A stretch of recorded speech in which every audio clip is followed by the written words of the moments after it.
Composing Gloves here, and this is the 12th video in the Sounds Like thing, and it sounds like series. And today I'm going to show you how I made this. It started off as a little project, then it got a little bit bigger, and now I've got sort of I'm using the same chord progression from the previous Sounds Like with the advanced chord progressions. So I'll play it for you real quick.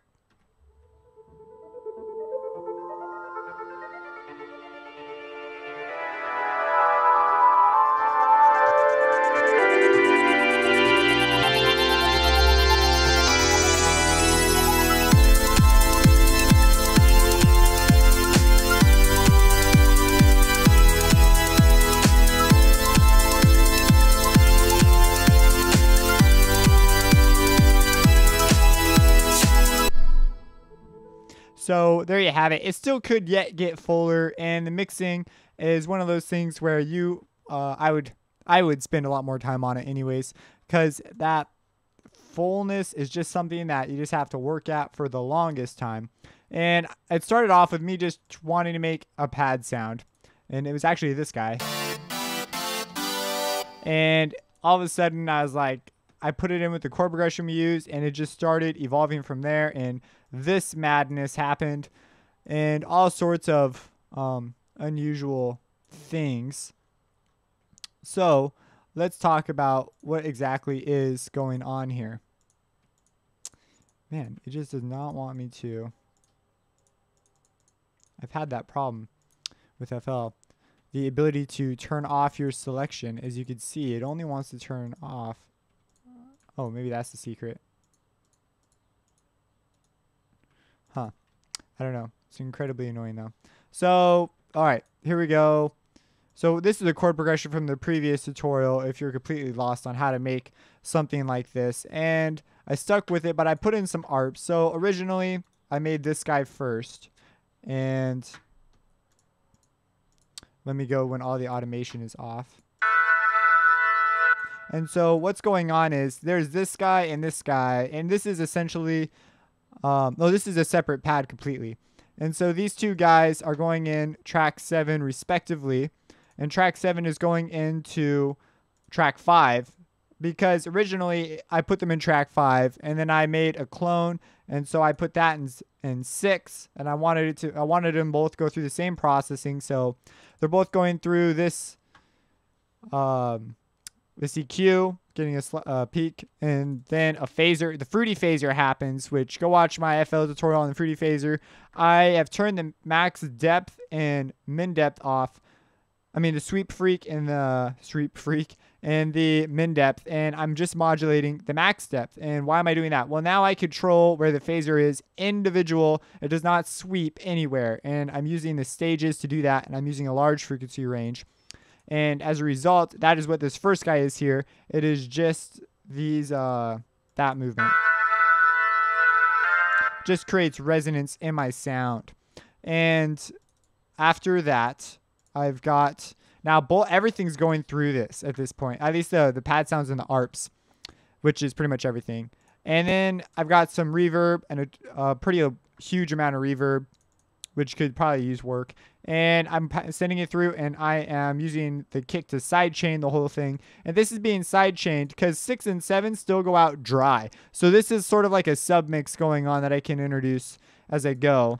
And so this first patch, I just turned the unison up a ton. You'll notice the harmonizer is up and the strength is up quite a bit. So those cloned harmonics are getting a lot of work.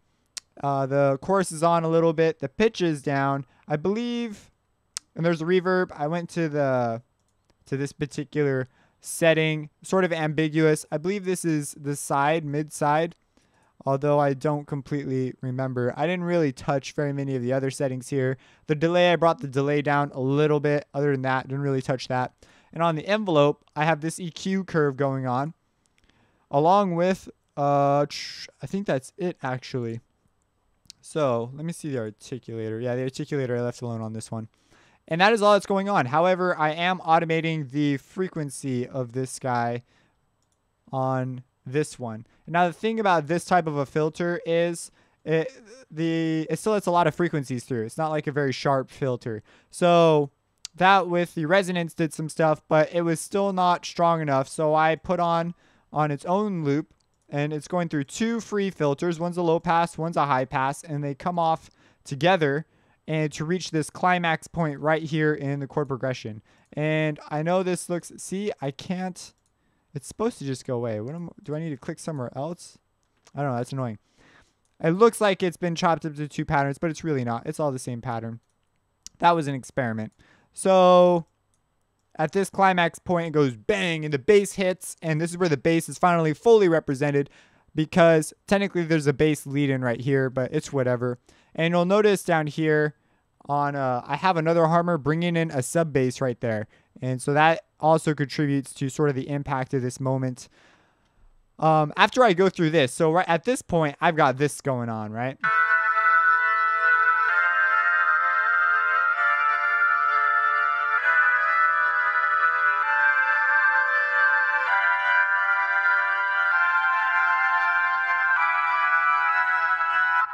So there's a lot of, it's because of the fruity free filter. It's not taking action right now, which I'm not 100% sure why.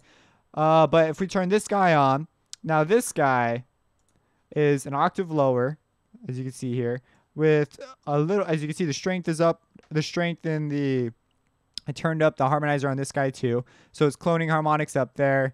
The unison is quite a bit less severe, and I didn't touch, I believe, any other menus on this guy. Really a straightforward patch. And I turned the chorus on. And I believe that's it. I'm not even automating the crude low pass on this guy, but he's going through these filters here. So if we turn, so he sounds like this. And when we have that going,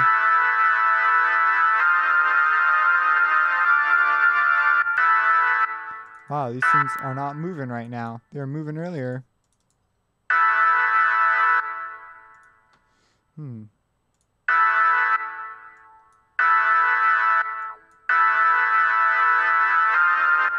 That's so weird. They reset too. That is bizarro. Just a sec.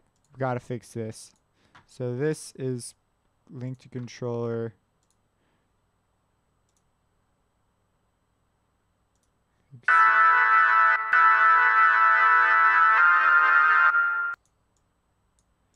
Why are they not changing? Oh. Are they linked? Nope. Insert sevens. Insert sevens are not responding.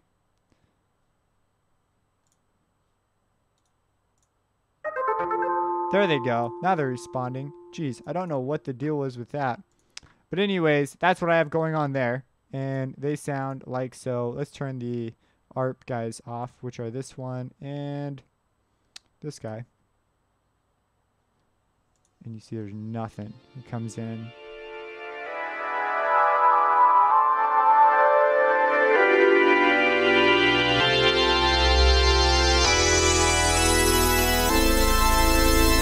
Yeah, and it's, yeah, that could be even more full. That's something that, you know, one of those elusive things you just kind of work towards as you're going.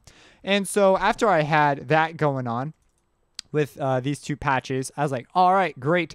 How do I, now I want some ARPs in the background. And I actually made the ARP with this guy's, I made these two guys first, okay? And he's going through 6. So he gets processed differently. And the neat thing about him is his reverb's dry starts all the way on. As you can see, it turns down so it's wet, only wet signal, because there's like drenched it in reverb relatively. And then it comes back on and bang. And the reverb's nothing special, didn't touch anything, just put it on there and turned the dry up and automated it. And I turned the on wet, dry wet up. And that's pretty much all it's there. You'll notice I'm also panning things. These guys are being panded left, right, just a little bit on each one.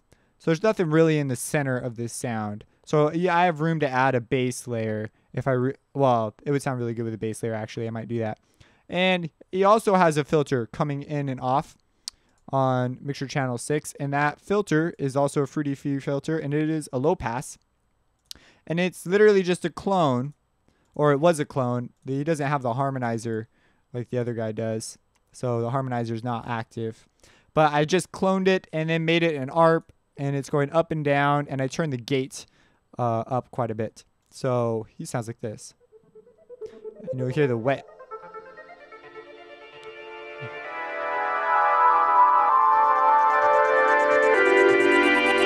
And he has a friend, and his friend is named Contact. And Contact is got this going on. I've got a flute and a Celestia going through the same exact processing on track 6.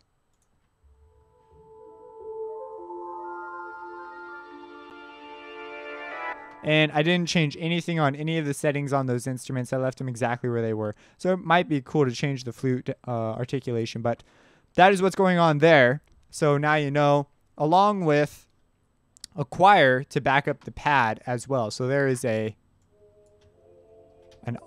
O choir backing them up. And that is pretty much everything automation wise. Now you'll see this subharmonic on one of my, where is, yes, this guy. You'll see the harmonic on this guy. And you hear the harmonic come on until it is about halfway. And I leave it right about there. If I turn it up more, it's kind of overkill. It makes mixing quite a bit harder. I have this kick going on right here too. That's what it sounds like. And the kick's going through a transient master. Yep. Going through an EQ, getting a boost. Without the boost, I don't know. Just didn't do it for me. And it's going through a Maximus and being compressed on the high and low. And I really just, yeah, that's what I did. Okay. So some people don't agree with these methods, but I'm just kind of going with the flow right now, you know, getting the creative inspiration. And I'm sidechaining it individually to these 3. So it's doing that bus mix separately, but it's also sidechaining these guys differently. They require different amounts of sidechaining at various levels. So that is that. I have the, I routed the little loop I've got going on here. And I put it in. And I just brought it down a little bit because it was just too loud in my mix. At least I felt like that. Currently, you know how mixing is. It goes away and changes. And the chords, I repeated the second half of the chord progression, except for no, I didn't repeat it. I changed it a little bit. But I would change it further as if I were to continue working. But altogether, I think I came up with a pretty cool thing. Maybe this is something you like. Just some epic big chords. And with some really cool sweeping motions. And the neat thing is there's not really any extra stuff yet. So we still have a lot of room for elements, and we could add in even more layers to fill up some frequency spectrum holes, because I think the kick cuts pretty good right now. So let's take one more listen.